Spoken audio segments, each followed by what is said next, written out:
I'm Charlie. This is Stevie. We are Chilling with Popcorn. Welcome to another Bad Movie Monday, where we look at bad movies that are so bad they're good, and bad movies that we like. Yeah, and today we're heading back 35 years to 1989 as we look at Police Academy 6, City Under Siege. Yes. Directed by Peter Bonerz.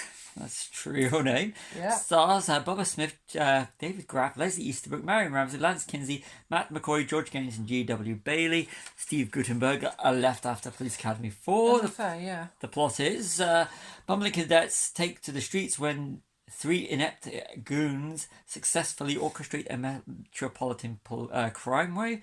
Budget was $12 million. US gross was just under 12 million, and worldwide gross is pretty much the same. It says so. This was 1989, pre the internet and everything like that. Yeah. So that's really it. So yeah, I've got. What did you think of it?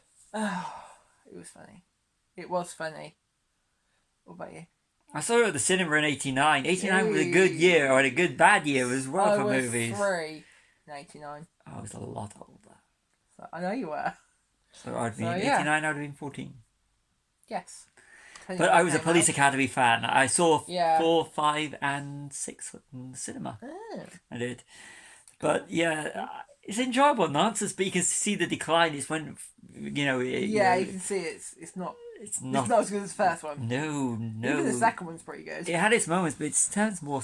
As it progressed, the series became more slapstick. But over to you with the notes. Okay, so they repeat the same joke over and over again, but people keep coming back because it's still funny. That is the best way of describing any Police Academy film, isn't it, really? Yeah, after the first one. After the first one. The first one's pretty unique. They've got a formula, you know... It's the formula through 7 films? Yeah. And, you know what Michael Winslow's going to do. You know what David Graff's going to do. You know what they're all going to do, but it's still funny when they do it. Yeah. So, Jones, Jones is going to do all the stuff with his voice. Yeah. Hightower is always going to be like the little sort of leader. Yeah. And, his height's always going to come into play. Yeah. Marion Ramsey's always going to... start off with her little voice. Yeah, and then Hooks. It's Hooks, yeah. Hooks. It's good, and then when it gets to, she'll go really low. And she's really funny. She is so really funny. Yeah. And everyone's going to be drooling all over Leslie Easterbrook's Callahan. Yes, they are. So that's the thing that'll happen in every Police Academy movie. It doesn't divert, and you're gonna have some martial arts scenes, of course, with Joe Jonesy. Yes. Like Winslow. Doing the... At the end, doing the dubbing. dub. The badly dubbed. And it's brilliant. Yeah, it's hilarious. So, yep. So, there's no character development. Although saying that, there is no character development throughout the series. Yeah, the character types in the first film are the character types right to the seventh film. Which... Whoever remains into the seventh film. Yes. But, I mean, that's still... There's no... sometimes it's not needed in these films. But there's no growth in the characters. No, but after the first one. Yeah, but it's still this. Yeah, I get that. Yeah, they grow from Police Academy, the start of Police Academy 1 to the end of Police Academy 1, and after that, there's no growth for the characters. Character growth, no. But it's slapstick. But it works. Yeah, it's slapstick, and it's funny. Yeah. It's kind of innocent in the way that the slapstick works. I mean, it's a 15, so it doesn't really feel like you could get kids to watch it. It's just so slapstick. I think nowadays, you could downgrade it to a 12A, so 12... PG, it feels like a PG. No, I think 12A, so PG. Over 12s can see it and unsupervised, and under 12s with adult supervision. If you ever watched it, what certificate would you give it? Yeah, that's not what certificate you give UK and US. Oh, yeah. Over to you. Okay, so would this film get a cinema release today? No. No, it wouldn't. It would be straight to streaming. It would. It would even probably have been made for streaming. Yeah, like Axel F, the last Beverly Hills Cop movie. Yeah, which I haven't seen. You have? If you haven't seen the first 3, Beverly Hills Cop. Yeah. Has this film aged well? Not really. No, it hasn't. No, it's a product of its time. There's a lot of derogatory stuff going on that they wouldn't get away with. And all the now. innuendos, especially everything with Callahan. Yes. And everything. Yeah. But back in the day, especially in, I think it's the first or the second one where she jumps in the pool in a white shirt, that's the sort of thing that got the teenage audience into the cinema. Yeah, fair enough. When she's beating up guys. Yeah. So that's what gets people in. So that's what you expect from it. It's not aged well. If it works, it works. So Lance Kingsley, who plays Proctor, was uncredited as Pentagon security in X-Men Days of Future Past. There's a bit of trivia there. There's a good little bit of trivia for you when we're looking them up. Yeah, so yeah. As we say. Old school effects with the skyscraper scene, it works well. It does. Sometimes, pre-CG and, the blue screen and everything like that. And it wasn't blue screen. It was blue screen and practical. Yeah. You could see where they... Yeah, or projection. But it works. It works perfectly. It actually works better than a lot of stuff you see today.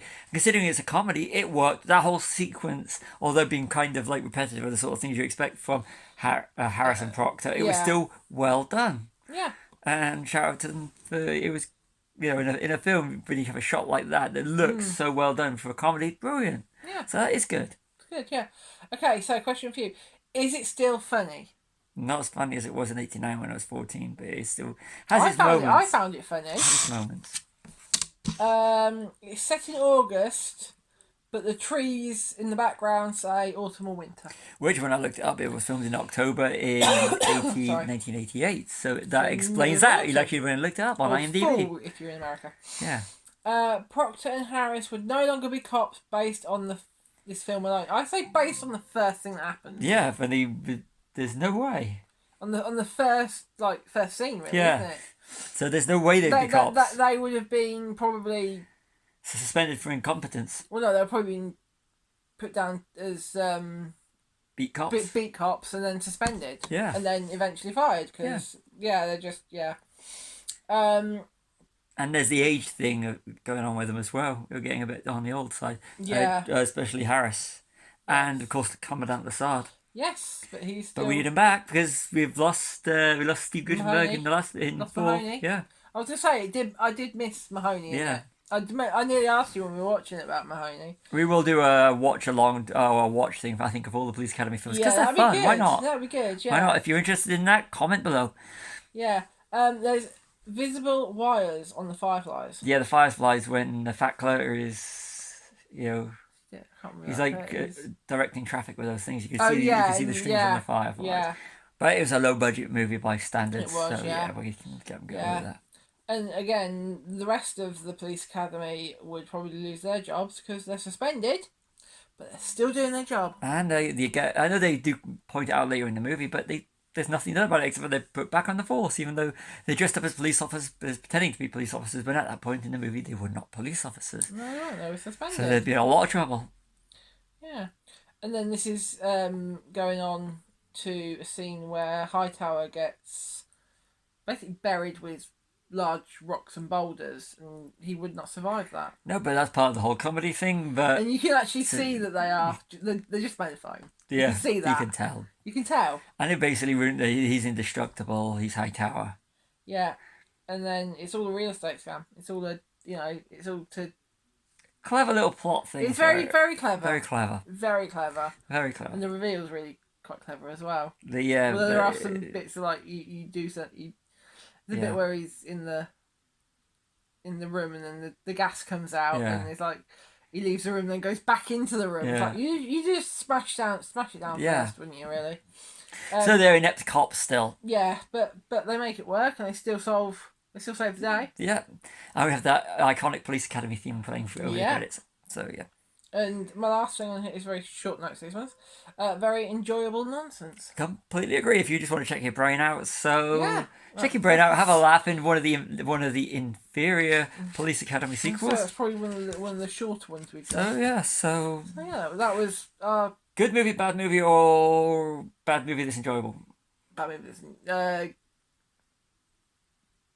bad movie that's so good, it's good. So bad, it's good.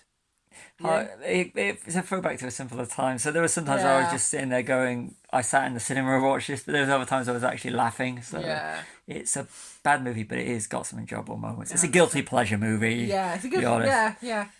Yeah, so that's been our review of Police Academy 6. I've been Charlie, this has been Stevie. We are Chilling Popcorn. Like and subscribe. And to quote Commandant Lassard, we are going to go on to many, many not so wonderful things, to be honest with you. Let's be honest, it's not wonderful things. This is Bad Movie Monday. If you're wanting wonderful movies, this is not going to be the place we're going to be doing them.